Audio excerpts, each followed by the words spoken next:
serotonin in the brain, feel-good serotonin, right? Now, you don't want to go, on one hand, to the no-carb diet, because that's going to make you irritable. It's even been called the Atkins attitude. But you also don't want to do what you're doing, which is all bad, simple carbs. That is actually putting you on a roller coaster, Anne-Marie.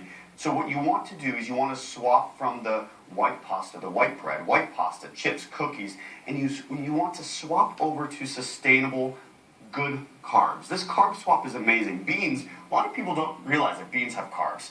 Quinoa, berries. Now, these are very different. What they do, because of the fiber that they provide, they're still carbohydrates, meaning they're still going to give you feel-good serotonin in the brain, but what they're going to do is they're going to leave the stomach very slowly.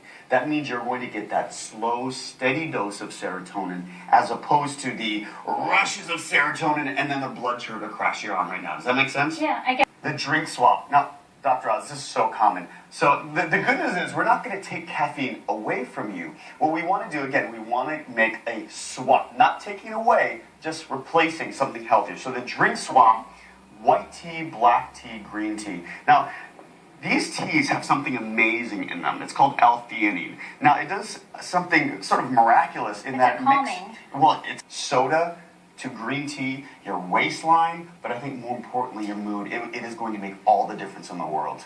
Okay. So, cognitive behavioral therapy, clinically proven, it just means the way that we think, our thoughts, affect the way that we feel. Now, what happens when we're in a bad mood?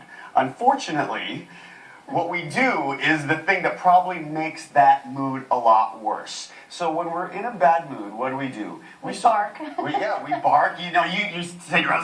When we feel sad, when we're in those moods, we sort of look around our life.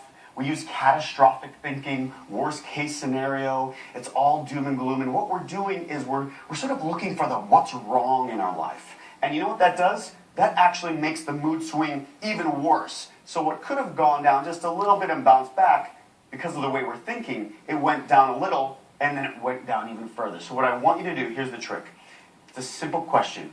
When you find yourself in that mood, Anne-Marie, I want you to stop and take a second and ask yourself, what's right? If I were to ask you that right now, what are the 3 things that you could really just stop and say, what's right in my life? My life would be my family, my home, my job. Find yourself, look, I see sort of almost tears in your